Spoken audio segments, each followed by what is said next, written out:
Minneapolis-St. Paul, The Fan.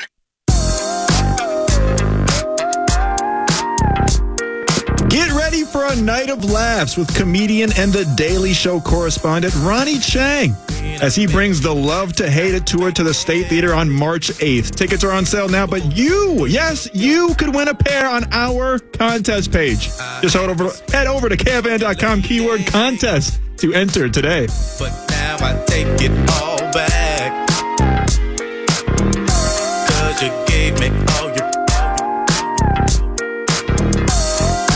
and you even leave your number on the cabinet, and I promise, baby, I'll give you a call next time I'm feeling kinda. You can come on over and I break you off. Final hour, 9 to noon. Lavelle E Neal III, Star Tribune, StarTribune.com columnist in studio with me. Randy Moss is a great player. Oh, Gerby? Yeah. Packer fans are feeling good right now, aren't they? I really wish he would have taken it up the shorts yesterday. God, I couldn't believe that Dallas played like that at home, where they have drilled most of their opponents this year. They were averaging 37-ish points. Yep. And it was, go here. I mean, they had lost on the road. I think they lost to Arizona this season. Like, they had a couple of nasty road L's. They made Dak Prescott look like Quincy Carter. But something went tragically wrong to the point now where your beloved Bears, my Vikings, our respective fan bases are kind of sitting here in our own mess today going, Packers, Lions, both advancing. And we're sitting here trying to figure out your quarterback situation, my quarterback situation. Having Justin Jefferson on this team is like living. I mean, it's like living in you have a house, but you can't afford to heat it, but you have a Bentley sitting outside. That's kind of like the Vikings with Justin Jefferson right now. But our teams watching those teams move on yesterday, that's a painful experience. Yeah, you're saying it's like living in California, right? Like you got the BMW sitting in front of a dilapidated house because you spend most of your life in your car, so you might as well max out on the BMW and forget about everything else, right? Yeah, maybe that's the route we should be going, or we are going at this point. But it's painful, man. It is. Especially I can understand why Vikings fans, because after coming off of 13-4 a year ago, you wanted to take the next step after the last pass of the 2022 season ended up going for naught. Yeah. It seemed like the Vikings were in position to take the next step this year, and it didn't happen. Just shows you how random and how volatile the season can be from one to another. 2 years ago, they won every one-score game. Yeah. This past season, they lost almost every one-score game. Injuries. We saw how valuable Kirk is. I think the perception of Kirk Cousins has changed dramatically in this town from people being mad because he padded his stats in the fourth quarter of meaningless games to, wow, he can actually throw. Wow, look what he does every day to try to get on the field on Sundays. It's too bad. And Kevin O'Connell's got to take a long look at himself as well. You can't just go without a running game. You got to invest more in the running game. Yeah. You got to get a center that does not get blown off the ball like Bradbury. And you need to have another dynamic running back. They didn't have really a succession plan following Dalvin Cook. Yeah. And that's where, and you've watched this, and I'm sure your Bears have been participating in this for years, but it's the Bradbury conversation is 4 years old. I'm not saying you're wrong for bringing it up, but that's my point, is that it's still a talker. And, the quarterback situation, drafting and having a guy behind Kirk, that's 2 or 3 years now consistently that idea has been brought up. And defensively, haven't done this for X number of years. And meanwhile, you're watching the youngest team in the NFL doing what they did yesterday against Dallas. You're watching the Lions, who have done nothing effectively. I mean, basically, you have just hit nothing but home runs for the last few years of the draft. Right. And getting production out of all of those guys early and often. You're watching two teams in your division doing the things you've been begging your team to do. And it's kind of mind-blowing in how the tables in such a short period of time have really turned in terms of the balance of the division. Packers haven't been awful in 30 years. So it's not as if this is a complete turnaround for them, but for the kiddies and what they've done under Dan Campbell. Meanwhile, again, man, it'd be great if we could find a stronger center. Man, it'd be great if we can draft somebody that could be the next Harrison Smith or the next Kevin Williams, the next Daniil Hunter. I didn't even know who Dontarian Wicks was like a month ago. And all of a sudden I was like, why does he catch 2 passes against the Bears for touchdowns? Wait a minute. He got a pass against the Cowboys yesterday. Like, who is this guy? Dude, I think Ed Donatel took over for Dan Quinn. Did you see Romeo Doubs open over the middle of the field all day yesterday? Yeah. Guy I don't think he's had a 100-yard game in his career, goes for $150 plus or whatever it was, gets into the end zone late in that game. That was unbelievable how helpless a supposedly vaunted Dallas Cowboys defense was. Mike Zimmer, next Dallas Cowboys defensive coordinator. Yeah, maybe. He's ready to get back in the game. I don't know if he's going to get a head coaching position. He may have to be a DC. Well, PA had floated this idea a few years ago. It's been out for 2 years. The idea of Sean Payton being the head coach of the Cowboys and then Mike Zimmer being his defensive coordinator. And it makes sense, relationship there and all of that. Zimmer's connection to the Cowboys, of course, from earlier in his career. Right. But now this Belichick thing's getting hot real quick. I can't see how that's going to work, especially if Belichick wants certain control over the roster like he had in New England. It's not going to happen. It's not going to happen with Jerry Jones because he is the autocrat that owns and operates that team. So I don't know how those two big masterminds would mesh together because they're going to have different opinions on players and schemes and things like that. Well, so. That's where my mindset was at, too. There's no way that they could coexist. Mm-hmm. Two larger-than-life personalities, and both of which, in different ways, obviously Robert Kraft, the owner of the Patriots, but de facto, you've had Bill Belichick running everything for 2 decades. Yes. And we know about Jerry. How would they coexist? But apparently, these guys have been spending a bunch of time together away from football, off seasons and stuff like that. Like, there's some sort of relationship there. There's a bit there. And the big thing with the Cowboys, and I had a texter actually point this out, and it's a great point, is as awful as Belichick has been in finding talent in the draft, the GM Bill Belichick versus the coach, there's no lack of talent there in Dallas that he would be able to work with if he came in and became a head coach. Yeah, exactly. That would work, but I'm just saying, can Bill take a step back and just be a coach instead of trying to be a front office guy? Is he willing to do that? Is he ready to do that? Does he want to take a year off and go surfing for a year and then get back in the big seat, the big chair again?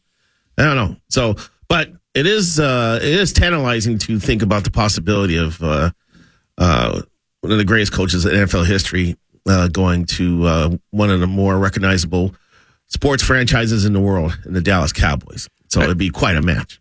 As I get older, I find myself getting less and less emotional over, it's Packers, it's border battle, whatever. I mean, they're a better team than the Vikings are right now. They were ramping up while the Vikings were imploding. I know, and I hate the Packers. Health issue, exactly. I want them to fail at everything miserably. So I do too, but in the end, I'm not sad today because the Packers moved on. I'm annoyed at what I'm in my mind, I'm projecting into the next few years of, if they keep figuring out how to run the ball, and they got some money issues, they got to, what are they going to do with Aaron Jones and some of these other things? But Jordan Love, I mean, that ain't bad. That ain't bad at all. And you're watching C.J. Stroud, and you're watching Jordan Love, you're watching these guys do their thing, and we're sweating cap money for Kirk. I can't believe Jordan Love has progressed the way he has. I didn't see that one coming. I thought there was going to be more of a breaking in period than him lighting it up like he has. I hope this is fool's gold. I hope he's having a Scott Mitchell run of temporary dominance and settles back into a mediocrity. I was the smug, arrogant person that I jokingly I refer to Packers fans as. When I was so confident that Jordan Love was just awful. Right. It's terrible. And then we see him at Lambeau. I think it's week 8, and that's the Achilles game. So the Kirk injury dominates that. Our thoughts on that game.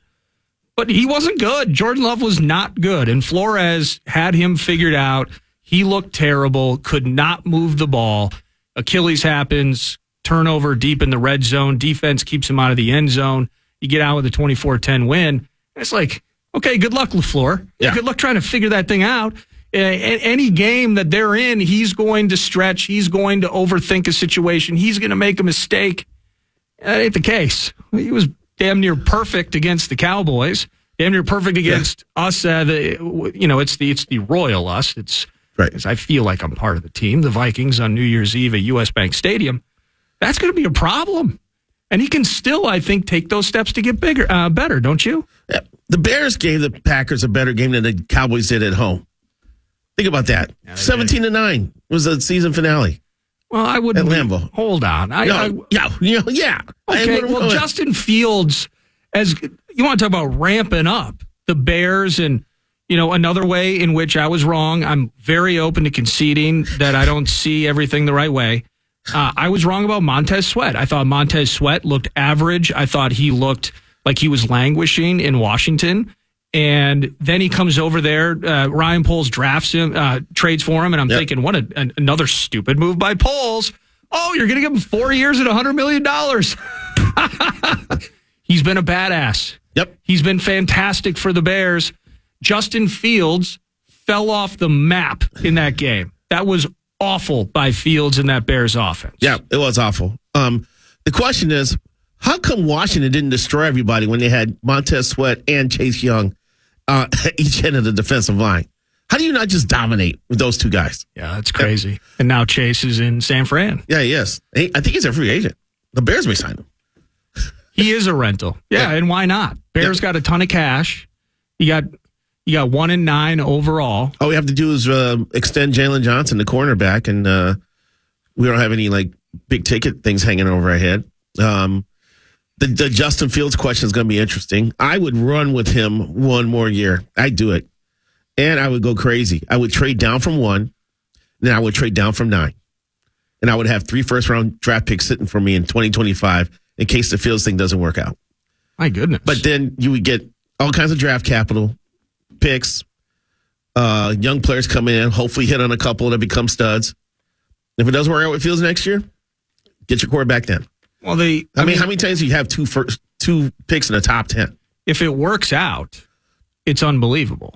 Because that's, Vikings land. Okay, so you have to allocate a certain amount of money to this high-end QB. Even prior to Kirk showing up in Minnesota, I'm sure you remember this. It was, a team hasn't won the Super Bowl with a quarterback that makes more than this percentage. I think it was like 15% of a team's cap. And we're bringing in Kirk on that 3-84 deal. And look at these other teams. Teams are winning Super Bowls when their QB's on a rookie deal, right? Brady took less to stay in New England. Of course he did. It's a unique situation. It's kind of like Jordan with the Bulls. He didn't get paid till the last 3 or 4 years. The Wizards paid for Bulls championships? No, well, I think the last 2 years in Chicago, he made $30 million a year. But before that, he was making like 9, 10. Yeah, and individual player by player, the yearning for money versus the yearning for immortality, that's on them. But the thing is with the Bears, and that's what I was curious. I wanted to go down the road of, because I've been petulant and melodramatic this morning in some ways about watching these two division rivals extend their playoff livelihood. The Lions, by the way, don't feel bad about them getting screwed in the Cowboys game if you think they did, because they're going to host their second playoff game here next weekend against the winner of Bucks and Eagles. So they're moving on, and I'm pouting about it a little bit, probably more so than a 39-year-old should. But just thinking about their trajectories, the Bears even have an ability here. If they were to do that, your idea is mostly ridiculous, because Justin Fields has not necessarily shown you that is a for sure thing. And they can get rid of Getsy. I know he was here for a long time too, Andrew Janocko, the QB's coach. They let those guys go. They're interviewing Kubiak, too. So everybody except for Fields now has held or is holding accountability and culpability. Bless you, bless you, bless you. I mean, this sneezing thing is incredible. What's happening here? Sneeze attack. You got a great sneeze face, by the way. You hold it in. It's impressive. And then it just explodes. Sneeze faces can go all sorts of different directions of weirdness. I got to disinfect this microphone when I leave. You got a good sneeze face. So if it was to work out your way, and you're thinking about Marvin Harrison Jr., you're thinking about the top defensive player. I think Illinois has got a badass defensive guy that might be an early first-round pick. Jerzon Newton, defensive tackle. And then, is he an Aaron Donald type? Could be, yeah. Pass rushing, game-wrecking. Well, there's two great offensive tackles, too. Fashanu from Penn State and John Alt's kid, who's from here, who lives here. Yeah. Out of Notre Dame. So, make Braxton Jones a swing tackle. Have your big left tackle spot taken care of. There's positions, and we need. They could probably definitely need a center, which they'll probably have to go to free agency to get. Could use at least one receiver, maybe two, because Darnell Mooney's falling off the table. Still needed one defensive tackle at least, and an outside edge rusher on the other side of Sweat. So there's spots in that field. I like the secondary, even though Eddie Jackson drives me mad because he makes business decisions. He will not stick his nose into anything anymore. How about the Miami kid, Tyreek Stevenson? So everybody was in love with him into the draft, out of the draft. Yep. It was almost like a steal of a pick. It's kind of how it was framed up. Ups and downs, rookie year. How was he? Started out slow, really picked up steam second half of the season. Made plays, made picks, forced fumbles. He made some impact plays. The secondary looks great with him and Kyler Gordon and Brisker, and Jalen Johnson. They got guys. They got guys there. So Vikings fans know a little bit about Brisker and Gordon after that Monday night game. Absolutely. Absolutely. Okay. So, Vikings could use a couple of those guys. Yeah, we could, as a matter of fact. I think Brian Flores got as much as he could out of that defensive group as possible this year. It kind of fell off the table at the end, but I thought he did a really good job during the season. Well, as I've said many times, I mean, the downfall of this defense, all praise goes to Flores. The lack of depth, lack of talent. It was a house of cards from minute one, and he figured out just via pure, just frenetic chaos with how he was moving chess pieces on the board with Metellus. You get the found money with the undrafted cat and Ivan Pace. Yeah, and missing Wanham. That was a blow, and just in a complete waste of money with Marcus Davenport. That was an L. Awful decision. I'm not that fired up about Murphy either. The other corner. I'm trying to figure out how to view him. I'm still kind of jury's out. When they could have ran it back with Pat Pete one more year. You think so? Yep. He was problematic for Pittsburgh this year, I thought. Yeah, but smarts. He's declined in speed, and but he still has the smarts to play the position. He's still savvy. Yeah, absolutely. Yeah, look, the Vikings needed more from just about everybody on the field, and that includes Harrison Smith, by the way. Harrison Smith at this stage of his career, a couple of mistakes and some big spots that ultimately led to losses.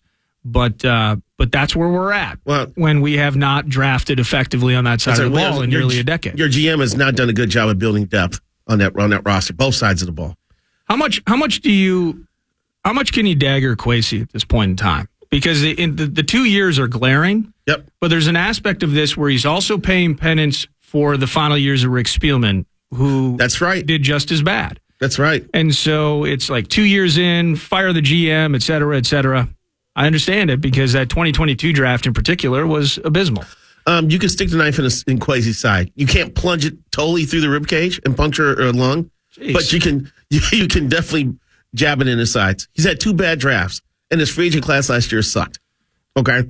Yeah. So, and despite that, the Vikings were still like a game away from making the playoffs, which you can say that's an achievement, but at the same time, you got it. There's no excuse for not drafting well. Regardless of the mess that Spielman left him, he has not drafted well. I don't even know what Lewis Cine looks like anymore. I think he's played 7 games and mostly on special teams. I see him in the hallways when we do the shows at the facility. I know he's there. Right. I know he exists. Was it Asamoah, the other guy? swings and misses, man. You can't miss on a first-round draft pick. You can't. I'm curious of a guy like, and part of it too. What if he had a down year because he changed the pronunciation of his name to Asamoah? Asamoah. Yeah, maybe he was feeling his oats a little bit. Yeah, Who knows? My guy Vidarian Lowe was like a 6th-round pick, 7th-round pick. Didn't work out because he played at Illinois. Well, not only did it, Yeah. I mean, did he have a chance for it to work out? He was traded away. I know. But Traded Ezra Cleveland. I mean, there are some adept rubes out there that are still wondering, like, okay, it's cool that Dalton Reisner came in and did what he did. We like Dalton, and maybe he'll come back. I can see why, though. Dalton is physical. He's fierce. He gets nasty. He rumbles down the field and destroys it. He runs over everything he comes in contact with. I can see why the Vikings would be a fan of him. I see it too. I mean, the guy's nasty, man. He's just, he's the guy you want in the foxhole with you and not on the other foxhole. They clearly just said that, we'll figure out how this Reisner thing works, but we just don't even want to negotiate a second contract with Ezra Cleveland. Right. They moved on. Clearly Reisner was better than Ezra. I did get this text message in. Kwesi's absolutely accountable, not only drafting poorly, but he's helping teams in the division, which not even Spielman would do. The trade backs. Jamison Williams hasn't helped the Lions yet, but he could. Yeah, he could. Christian Watson has got to stay on the field to help the Packers. That hasn't happened that's why we're learning about Dontavian Wicks. Mm-hmm. You got Bo Melton on your fantasy team. You're ready to draft him in 2024. Who's Bo Melton? Another one. I just can't believe the Packers are rolling like this, man. It's upsetting to me. This tight end situation with Kraft and Musgrave is awesome. Yep. All via the draft. We're watching the Kitties last night. They give us Hawkinson. They draft Laporta. Might be already among the elites in the NFL at the position. I think both teams. That's a trade I think both teams can be happy with, though. They wanted a proven tight end in Hawkinson after they moved on from who was the previous tight end? Is escaping my mind. He ended up playing for like the Giants. For the Kitties? Yeah. Left the Vikings, ended up playing for the Giants. They needed a quality tight end since, what the hell's his name? God, I'm getting old. Anyway. Rudy? Talking about Rudolph? Yeah. So he did go to the Giants. That's right. Yeah, exactly. And he hung out with the Bucks for a little bit. Yeah, Rudy was just, it feels like he was cooked. And TJ is like one of the most productive tight ends since he slipped on a Vikings jersey. Laporta, great first year, man. And they actually do more with him than the Vikings do with Hawkinson because Laporta can block. And so he's a big plus for their running game. No, he's I watched film of him. I mean, he knows what he's doing. He picks up blitzes. He chips on guys. They move him around the field, and their running game has thrived because of that. So Laporta's been a good fit for them, and he's on a rookie contract. So I'm sure they're not they're thrilled about how that turned out. And the Vikings got a guy who's a production machine, catches, yards, touchdowns. He was on my fantasy team. Well, my fantasy season died in one of my leagues because I had Cousins and I had Hawkins. So that's not good. And I love getting a pass catcher and later in the draft getting his quarterback. I call that doubling my pleasure. When both those guys went down, poof, my season was over. That's Lavelle E Neal III in studio 9 to noon. And the look of your face. Final hour continues on. Continue maybe chat some football, but there's a Joe Mauer related topic that I must get to with Lavelle. Excited to do that next segment. Max Fuller produces. It's 9 to noon right here on the Fan.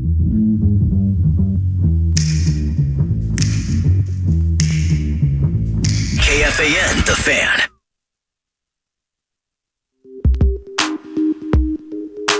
The 2024 TIAA Big Ten women's and men's basketball tournaments are headed to the Target Center March 6th to the 17th, and tickets are going fast.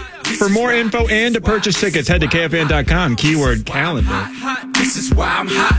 This is why I'm hot. I'm hot because I'm fly. It was nice to get a Common cameo during the break. Oh, God, Hurricane Common. One Pride. Jeez. Oh, he's all in on his Lions. Oh, my God. But what a beautiful spot they're in.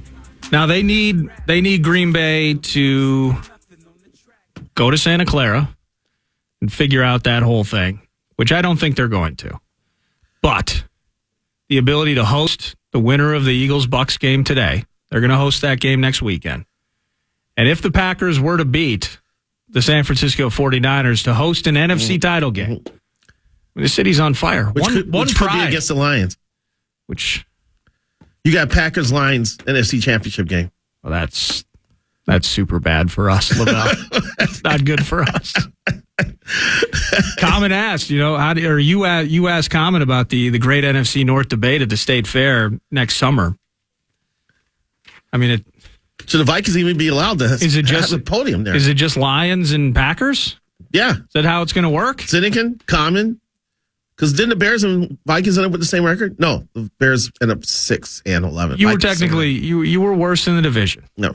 So I know things are bad here in Minnesota right now, and big money decisions, and people want to fire the GM and everything, and bad drafting and all this and everything. You did finish last in the NFC North. Let's just remember that. Right. Okay. Dobbs threw 4 picks. Jaquan Brisker and Kyler Gordon looking like all pro for a night, but in the end, you still finished last in the division. And we could have just ended us all too if we just figured out a way to score a touchdown in Lambeau. We could have beaten the Packers and they wouldn't even be in this position. Let me ask 17-9 at Lambeau. Yeah, again, and you forced that bad fumble like Jordan Love. He's not completely infallible. Right. He did have that terrible fumble as he was running for a first down. I can't remember who was that Brisker that recovered that thing. I don't remember. I think it was Tariq Stevenson. It doesn't matter. The fact is your team had an opportunity to do something great and you failed miserably. A feeling and a sentiment that I can relate to in a big way. Hey, at least we put up a fight. The Cowboys just rolled over in the field position against the Packers. Feels like Niners heading to the Super Bowl here. I think so. Yeah, I mean, it's just and they were a freight train as it was down the stretch of the season, but now as things have kind of shook out. Yeah, I mean, always love Kittle. Debo is a yak monster, yards after catch. Brandon Ayuk had a fantastic year. Purdy's in a good spot there. He is. And I've really been surprised where the usage of Christian McCaffrey, because he comes in off the trade, and the worry has been with him. I mean, and he catches 100 balls. He does everything. McCaffrey's amazing. And he breaks down. But the injury thing. Yep. And I think, Shanahan's been among the best of using multi-backs, and it's Elijah.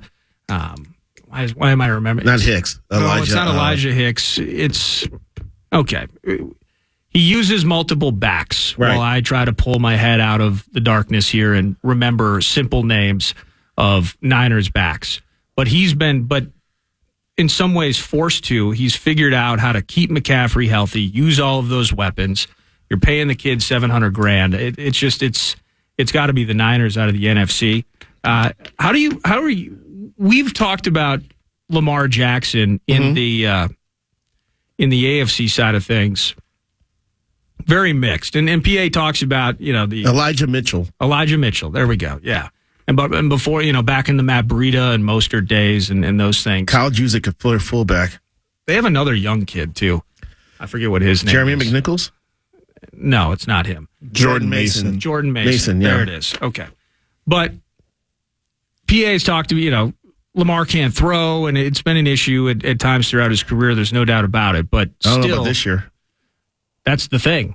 It's not an issue. And the way that their defense is played, I mean, we might just get just stamp it now in some ways, a rematch of the 2012 Super Bowl, don't you think? Niners and Ravens, and you're on your own after that? Oh, the Harbaugh Bowl. From 2012. Yes. Burke got his Super Bowl. The lights went out at Superdome. Solomon Wilcots doing like a half hour of free show in the dark. I remember that because we were taping the sports show, the long live the sports show in our memories. And we wanted to make sure we discussed the Super Bowl. So we went to the studio to watch the Super Bowl so we could talk about it for the show. Power outage goes, right? Or happens. So now it's at the point now where we're supposed to start taping like 20 minutes after the game ends. There was no time to tape. We had to go live. So we're trembling on the set. It's me, Royce, and Mike Max, and Sid. We're trembling now because You don't know how many times we've had to bleep out Sid while we're taping the show. Because he gets mad and just starts throwing F-bombs. Did he ever hit you with a son of a bee? He hit me on camera. He physically accosted you. Yes, he got mad because I told him that he was talking about the Wolves deserve an MLS team, and I was like, I was told that the MLS does not trust the Wolves. and then all of a sudden there's a fist going in my shoulder. And then during the break, who the bleep told you that the Wolves can't have an MLS team? How many times you were over at Winter Park? I never see you over there. I know the family. I've been on planes with them. I'm like, Sid, I'm just telling you what I was told. And of course, 5 years later, they get the Orlando team. He was right. They were, it felt like in some ways, I don't know how they were going to outbid what McGuire and those guys were going to do with their own stadium and all of that, but they found their way. That's another show about where this franchise is headed. We still don't have a flipping coach yet, and training camp's getting ready to start. Dude, it's super ugly. Interim guys like, nah, I'm going to do something else. I think, they just... And who's the cat? Well, they're waiting for a guy to come over on visa, right? Yeah, from Barnsley. Yeah, there you go. Yeah, okay. the new chief football officer, whatever they're calling him. Yeah, it's not good over there right now. It's good for the Wolves. Their young player development doesn't exist. They've had to send players to other teams because they don't have a great youth setup. And that's the lifeblood of the team. They need to invest in some of that stuff. And they've got some Twins money and some Wolves money in there, right? I think Taylor and the Polat family have invested in that team as well. They got no shortage of cash, but what's the, how much can you invest on a year? What are they getting in year to year? What are they bringing in? And so there's some worries across the street over there. Loons fans are not happy right now. No, and then frankly they shouldn't. And the other soccer segment in town, which may be a bigger segment, they could care less. Let me do this. I got to pause because we have one more segment left, and then when we come back, I'm going to ask you about Joe Mauer going to the Hall of Fame. How does that sound? That sounds fantastic. All right, perfect. Real quick, final segment around the corner. It's Lavelle E Neal III from the Strib in studio with me, Nordo. Final segment, we'll chat about Joe Mauer and put a wrap on 9 to noon next. I think I need to let her loose. I think I need to let her loose. Let her loose, let her loose. She only want me for my Listening to KFAN. Yo, Mac, I don't even understand how they didn't understand you in that Mary joint. Yeah, I Kick know, that man. old robotic, futuristic George Jetson. Yeah, joint. just like Uniblab, robotic kick and flab, or flavor bit of batter, chitter chatter, matter than the Mad Hatter. I bet you buy, come by fatter, I got the data, turn your body. Final segment, and it's a quickie. Nordo in for PA 9 to noon. Final segments and or the wraps. There will not be a wrap on the show today, but the final segment is always brought to you by Casey's. I don't usually do it when I fill in because I would normally spend the last couple of segments, writing, not to annoy, but every time Lavelle comes in wearing a sweatshirt donned with Illinois, and I will write little bits over the course of the final hour. I did not do that this morning, so that's too bad. It's part of the routine. But part of the routine is going to Casey's and buying a large one-topping pizza, thinner original crust, and then you get a second one for half off when you go to Casey's. Casey's nice. Kicks ass, and they bring you the final segment 9 to noon. I've been following this loosely on social media just because I have to admit that baseball is not on the top of my mind at this particular point of the season. Understood. But the Hall of Fame conversation comes in, and in my timeline, I don't follow anybody that talks about this other than like you and a couple, the Dan Hayes of The Athletic, the Gleeman types, and all of that. But I keep seeing these bits like HOF tracker, and it's like watching like a swing state on an election night, only a lot slower, where 30% of the vote is in, and XYZ player, in this case Joe Mauer, has 84% of the vote. And as that keeps trickling up the percentage of votes and his percentage not dwindling, it's becoming more and more potentially of a likely / maybe even a lock that Joe Mauer heads into Canton, Cooperstown. Yeah, I was on a podcast with Chris Rose last week, Ken Davidoff, and Susan Slusser, and we talked about the Hall of Fame voting. And, the way things have gone, I'm not a big fan of the tracker. I'm not a big fan of releasing your ballots. I ended up Actually, on this show, I ended up revealing who I voted for because everybody else is doing it. And I just said, okay, I'm just going to say who I voted for. I try to avoid that stuff. I don't think it's fair to the candidates to have that drug out. Right. My argument is like someone like Gary Sheffield, this is like his 15th and final year on the ballot, right? Yeah. Or 10th year, whatever. And I don't think it's fair for his family. Oh, you were up to 74% now. All you need is a little bit more. But it is what it is. But based on the support that Maurer apparently is getting, it looks like he can get it. We'll know on the 23rd. I did vote for Maurer. I'll admit that. Oh, you did? I actually mentioned it in the column. So wow. First ballot? Yeah, I didn't think he was going to be a first ballot guy, but now I'm starting to think maybe it's a possibility. It's kind of weird because all you baseball guys it's not his time. He's not ready. I think the sentiment with Joe is that his 10 years as a catcher is enough to overlook the 5 years as a first baseman. There we go. I mean, he was the gold standard behind the plate. He was unbelievable. 10 years. Yeah.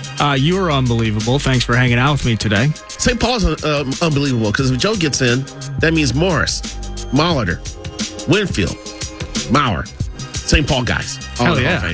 Go St. Paul, go Lavelle, go Max.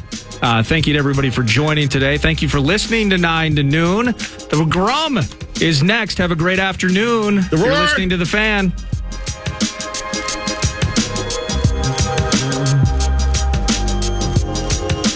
Podcast today's Paul Allen Show back to previous show and interviews by going to the iHeartRadio app or KFAN.com.